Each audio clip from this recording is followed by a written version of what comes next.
जरा सोचिए, पहाड़ों में दुनिया से बिल्कुल कटा हुआ एक गांव है, रामपुर।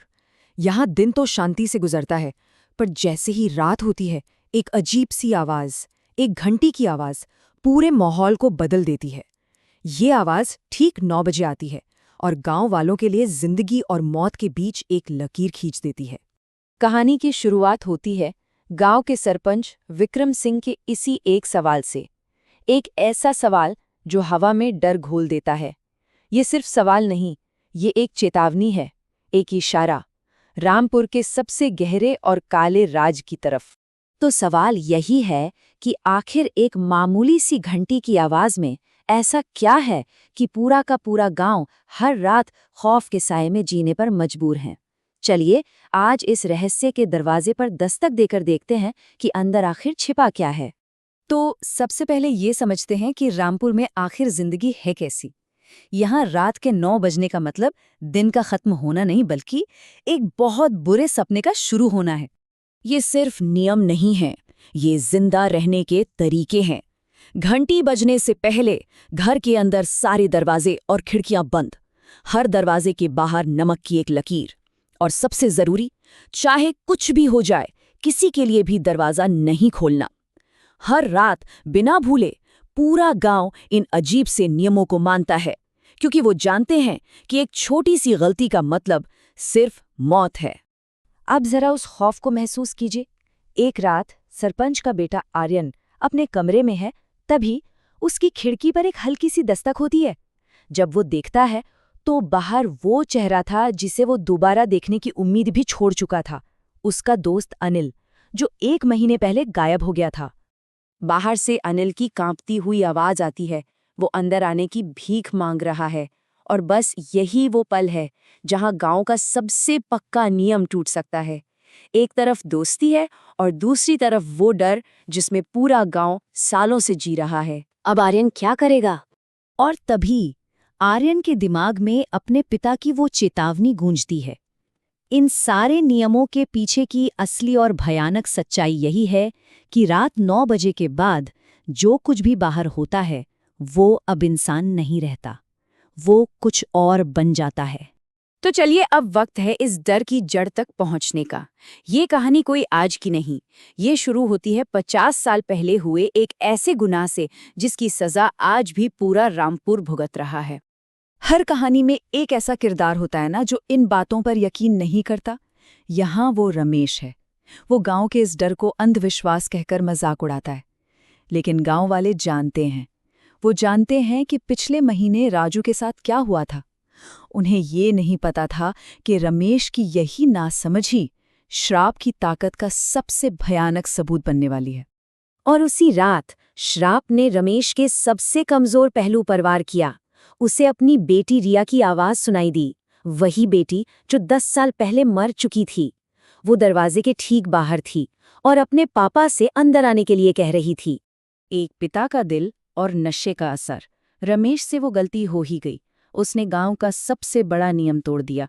उसने दरवाजा खोला और सामने कोई नहीं था, सिर्फ घना अंधेरा जिसमें से न जाने कितने हाथ निकले और उसे अंदर खींच ले गए। उसकी चीखें रात के सन्नाटे में गूंज कर रह गईं और गांव को एक और चेतावनी दे गईं।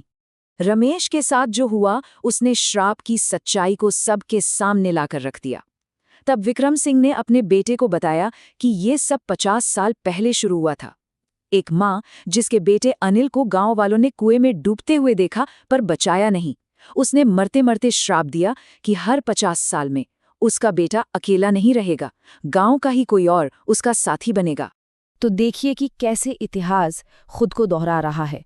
50 साल पहले का अनिल और आज का अनिल, दोनों की किस्मत उसी एक कुएं से जुड़ी है। ये कोई इत्तेफाक नहीं है, ये एक श्राप का चक्र है जो अपना अगला शिकार तलाश रहा है। और अब कहानी अपने सबसे अहम मोड़ पर है। रोज रोज डर के साए में जीने से बेहतर विक्रम सिंह ने फैसला किया कि वो इस श्राप का सामना करेंगे और इसे जड़ से खत्म कर देंगे। ये एक ऐसा मिशन है जिसमें जान की बाजी लगी है। विक्रम उस श्राप की जड़ यानी उसी कुएं में उतरने का फैसला करते हैं और उनका हुक्म बिल्कुल साफ है। अगर वो 9 बजे तक वापस नहीं आए तो रस्सी काट देना और उन्हें हमेशा के लिए उसी अंधेरे में छोड़ देना। वक्त बहुत तेजी से निकल रहा है। घड़ी में 8:58 हो चुके हैं। 9 बजने में सिर्फ 2 मिनट बाकी हैं और विक्रम सिंह अभी भी उस अंधेरे कुएं के अंदर हैं। ऊपर खड़े गांव वालों की सांसें अटकी हुई हैं। और ऊपर से आती है आर्यन की बेताब चीख, जो इस पल के खतरे को और भी बढ़ा देती है। क्या विक्रम वक्त पर लौट पाएंगे या फिर वो भी उसी अंधेरे का हिस्सा बनकर रह जाएंगे? कुएं के उस गहरे अंधेरे में आखिरकार विक्रम का सामना उस माँ की आत्मा से हो ही जाता है। पर यह लड़ाई का नहीं, बल्कि अपनी गलती मानने का पल था। विक्रम ने गांव के उस गुनाह को कबूल किया और माफी मांगी। उन्होंने बदला नहीं, बल्कि उस गलती को सुधारने का एक मौका मांगा। और तभी रात 9 बजे की वो खौफनाक घंटी बजने लगती है। ऊपर खड़े लोग घबराकर रस्सी को खींचते हैं और विक्रम को ठीक आखिरी पल में, बिल्कुल आखिरी सेकंड में उस कुएं से बाहर निकाल लिया जाता है।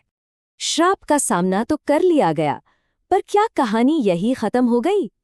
चलिए देखते हैं कि इस रात के बाद रामपुर में क्या बदला और कौन से जख्म थे जो हमेशा के लिए रह गए।